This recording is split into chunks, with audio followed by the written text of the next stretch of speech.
Hello, my name is Radu, and behind me is Gloria the Sprinter. Gloria is a 2010 4x4 170 Sprinter van that we've been converting into a full-time expedition camper van. And as one does, the build is coming along nicely. We've done the walls, we've done the insulations, we've done the flooring, and we've done half of the bed. And we've now gotten to the part where we have to have a shower, bathroom, and a kitchen area. So we've looked at all the options, and for us what worked best was a wet bath. The main reason for this is the fact that we go snowboarding a lot and we do like comfort. And a friend of ours actually said that, well, it's 2019 as we're filming this, and there's no real reason why you shouldn't have a shower and a toilet inside the van, because, you know, it's a comfort thing. So the shower is getting designed first, and we're building it afterwards. It's going to be made of wood. And we were looking for a toilet.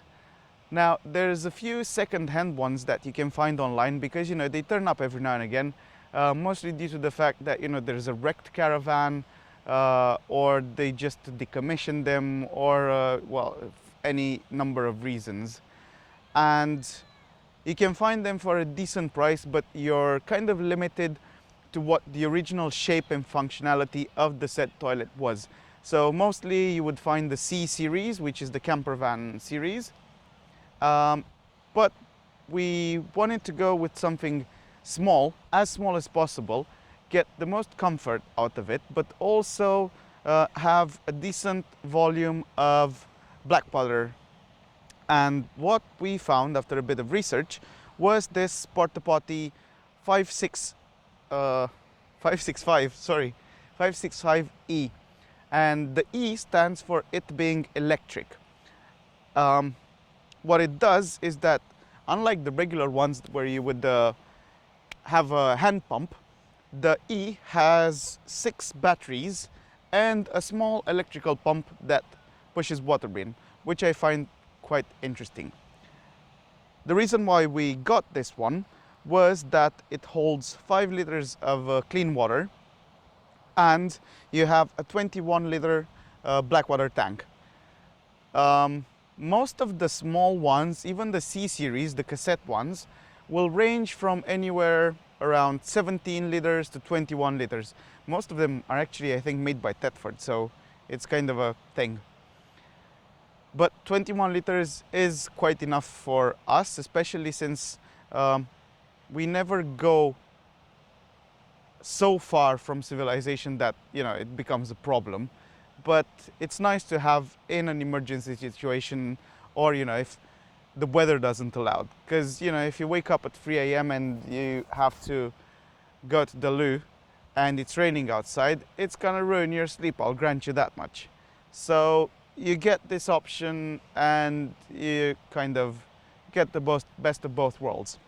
Now, we haven't tested it quite enough, but the important aspect of using this is actually having the chemicals as well, because what the chemicals do, apart from them smelling quite nice, is that they cancel out all the odor that you get from, you know, fermentation and whatever unhappiness goes out under in the black water tank, right?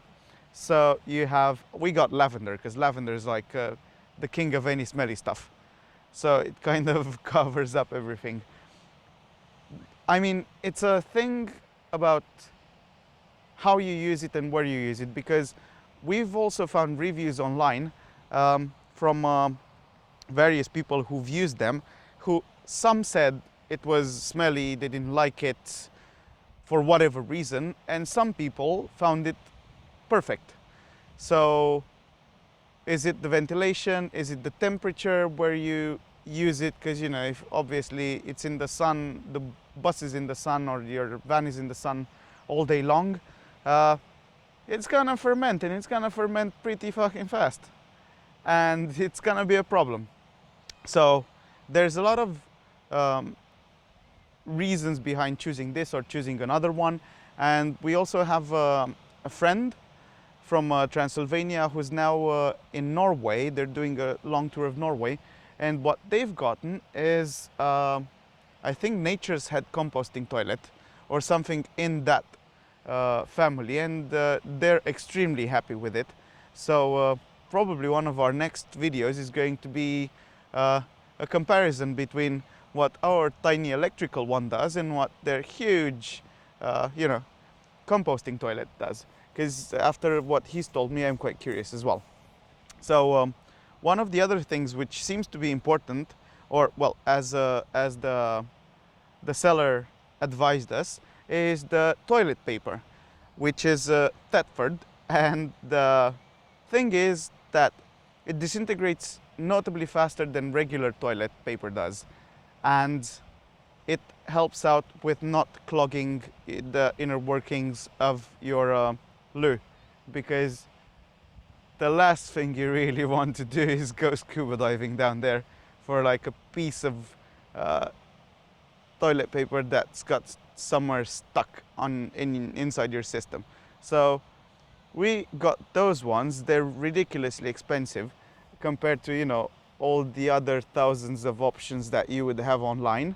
I think we paid about €3.50 to €4 for 4 rolls, which I find a little expensive. So I'll be wary of that. Or, you know, if we find a good price somewhere, we'll get loads more and just stack them up for when we need it most.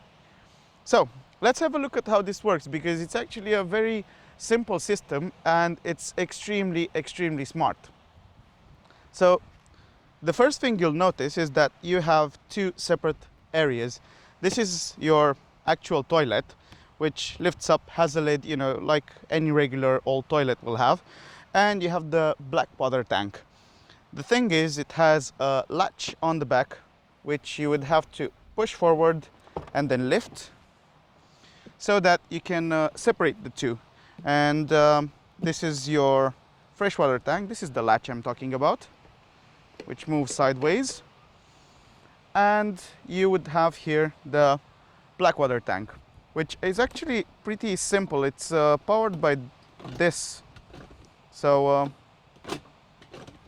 it's not that complicated to use.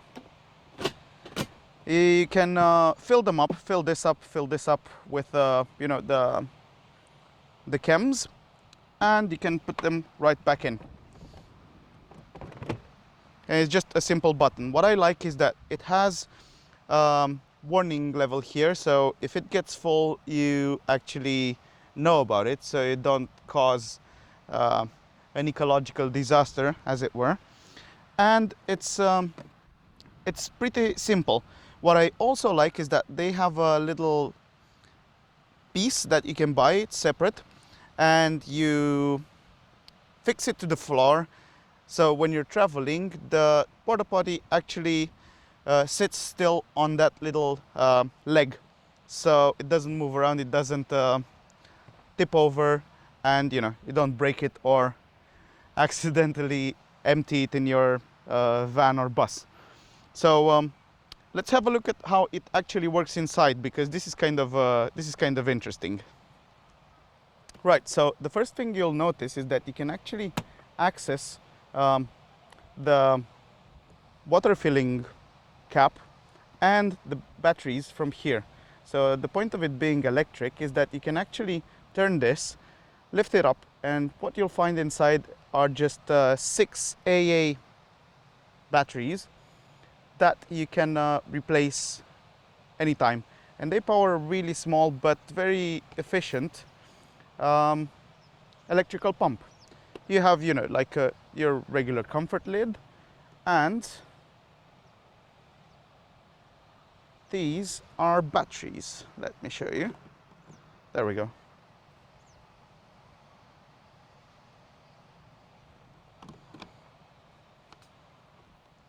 So what makes this nice in my view is that you just push a button and through here water will squirt out.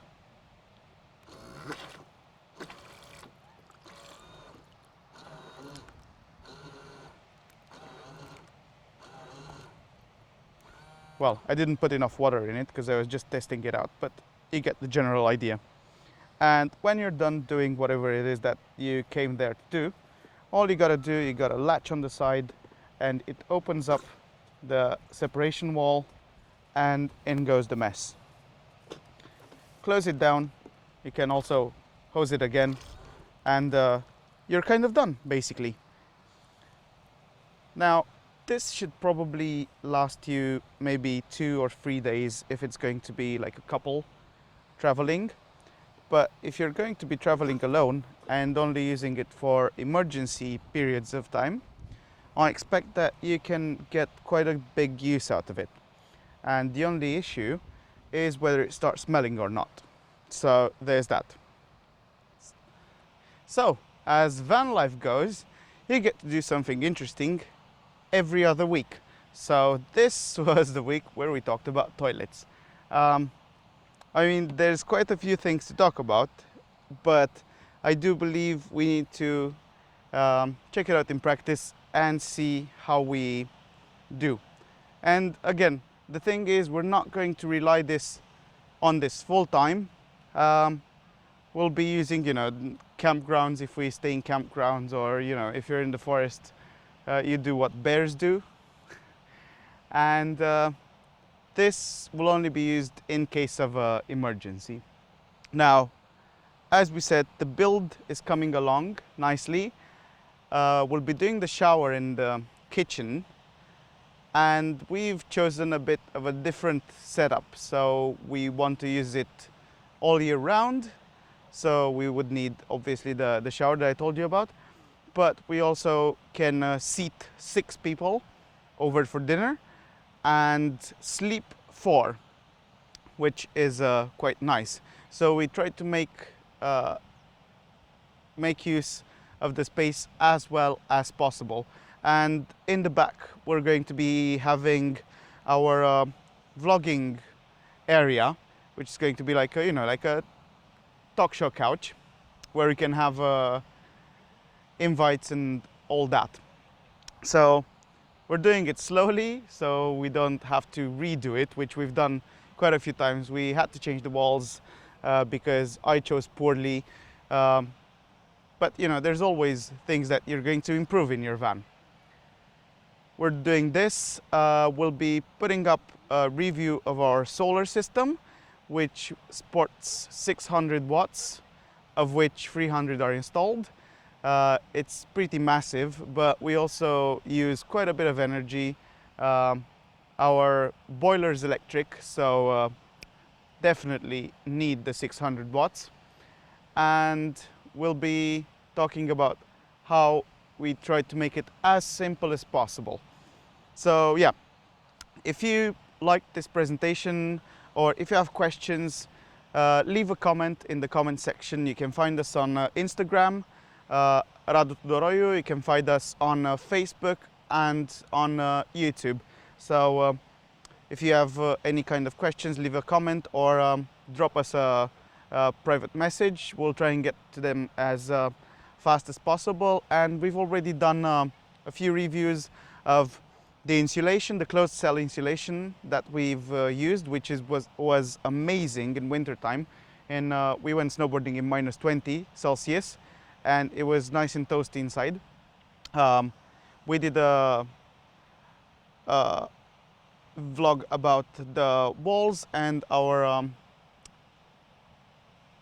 flooring, so there's that on there as well. And we also have the installation of our Max fan. Yeah, so look us up, follow us, and I really hope we'll get to see you guys on the road again.